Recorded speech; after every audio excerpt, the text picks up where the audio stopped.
What did you think of that? Was that not phenomenal? Yes. So right now, it is my distinct pleasure to introduce you to two men who really have been able to make this happen and really are progressives in their own nature, and how we are going to just embark on prison reform because it's the right thing to do.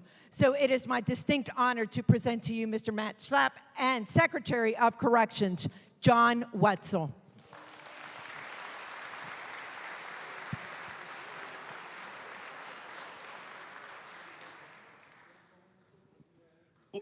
I guess, yeah.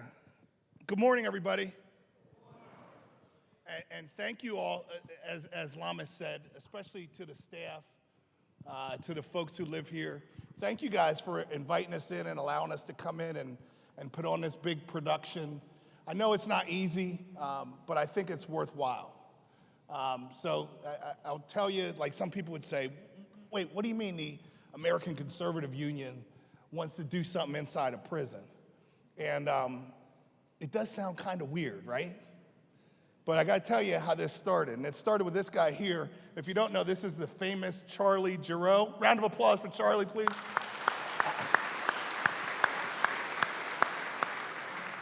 So when I first came into this job under Governor Corbett, Charlie's one of the first people I met. And we started this journey to, just making our system better. And by better, I mean less damaging for everybody involved, for people who live in it, people who work in it, and people who are impacted by it. Thank you. No need to whistle. We're good. And so when Charlie called me, and he said, I have a crazy idea. Can we talk about it? And that sounded fun to me. And Charlie, why don't you take it from there? The conversation didn't last very long because I proposed this gathering to the secretary, and his response was 2 words: it's done. And you, I'm sure, all recognize how fortunate you are to have Secretary John Wetzel. I mean, he really is a visionary in this whole process, and we're very, very proud to be here today. And let me say this to all of you: this is about you today. And my only disappointment is that I haven't had a chance to say hello to each of you personally. I tried. Got about halfway through the first aisle there. But please make sure that you say hello to us at some point today, because we'd really like to do that. Why don't you introduce the chair? Oh, and now I should introduce you to my boss, the chairman of the American Conservative Union. Those of you that watch television on a regular basis know his face well and his voice even better. A leader across the country, and particularly on issues that we're going to be talking about today. My friend, our leader, the chairman of the American Conservative Union, Matt Schlapp. Thanks. So thank you for inviting us into your home. It's an honor to be here. I've been in some pretty important rooms. I'm an old man. I'm in my 50s. I don't think I've been in a more important room than this room because, in all candor, this is an experience I haven't had before. I've never been in a prison. Why am I here? A couple of you asked me, we were talking like, hey, what are you doing here? It's a really good question. What are we doing here? Well, we're here for a couple of reasons. First reason is Dan Schneider, who runs the ACU, who will be on the stage, reminds us often, we believe the most fundamental piece of knowledge you can have as a human being is to know that each of us has dignity. Each of us has dignity. I don't have more dignity than any of you. You don't have more dignity than me. We have equal dignity. We believe that God gave you that dignity. And we believe that in order to fulfill our responsibility in having this dignity is to work with everybody about ways in which their lives could be improved. And our group, the American Conservative Union, is a conservative group. We work with a lot of liberals on issues about how we handle criminal justice in our society.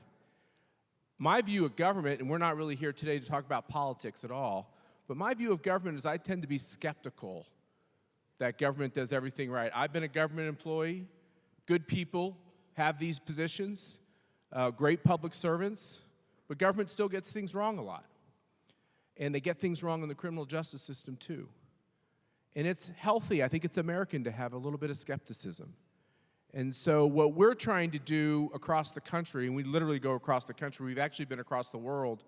We've had 5 of these conferences. You're in good company. We've done it in Hong Kong, South Korea, Japan, Brazil, and now we're in a prison. And like I said, I don't think there's a more important place for us to be. Many of you will leave this place and hopefully come back to society. And our goal is to make sure that we do everything we can with the government officials we work with, is to make sure that your dignity is respected, that you have the skills to come back into society and do whatever it is that the dream you have for your own life, that you can fulfill that, and that we don't do anything to put roadblocks in your way. And today we're going to learn. I'm going to learn a lot. You're going to learn a lot. If this is not valuable, I expect you to tell us how it could be better. Because hopefully, just like when the president signed the First Step Act, and we're going to be hearing from some people who've had their sentences commuted, who've been pardoned, who've been actually let out of prison because of that bill, that was a first step. And hopefully this is just going to be our first CPAC prison, and we'll have many more if we find it valuable. So thank you very much for letting us be here today.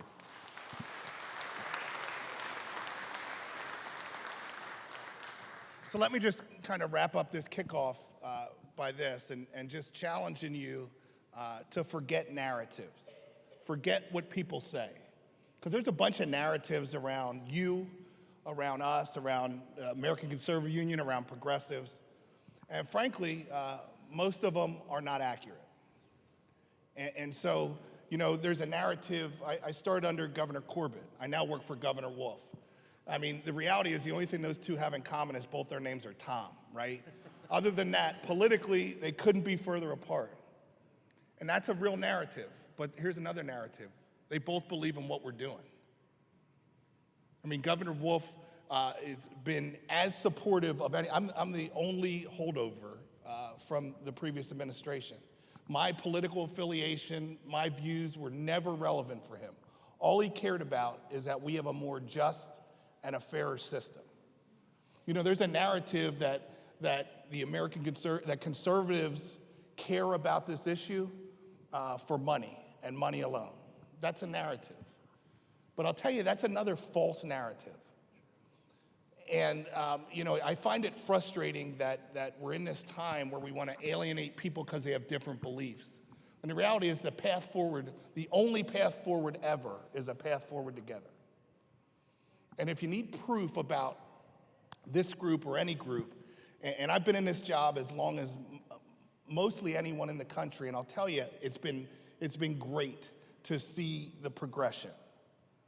And the first thing that happened, I mean, when I first took this job, nobody cared about anybody who was in prison unless you had a family member there. And that's just the reality. And we're not talking about 100 years ago. We're talking about 8.5 years ago, right? And then they started talking about you. And that was a huge thing. All of a sudden, we started talking about criminal justice reform. And frankly, you know, Texas gets a lot of credit for kind of starting the movement. And they started talking about criminal justice policies, and that was huge progress. And then the next step, and that was really driven by President Obama during his second term, was talking to you. Like, he was the first president to visit a prison, right? And that was a huge step, talking to people who were incarcerated. Because one, it meant that you were people, that it counts. And it's sad that it's become a high bar to treat people who are incarcerated as human beings, but it was a high bar. But I think we're closer to being there. But here's the thing, and this is why I'm so honored that these folks would choose to come spend time with us. Because one of the things that they demanded was that this was not some dog and pony show. This was not just some bring a bunch of people in who can gain some street cred, my words, not theirs, for spending some time in prison. But they wanted it to be with you. And so they started talking about you and then to you. But days like today, what today is really about is that it's about talking with you. And when people talk with you, that means they care, and that means they're legit. And so enjoy the day today, and I want to thank my friends and colleagues here. This is awesome. And once again, PADOC, we are the big dogs in the country. You came to the right place because this is the best department in the country. Thank you.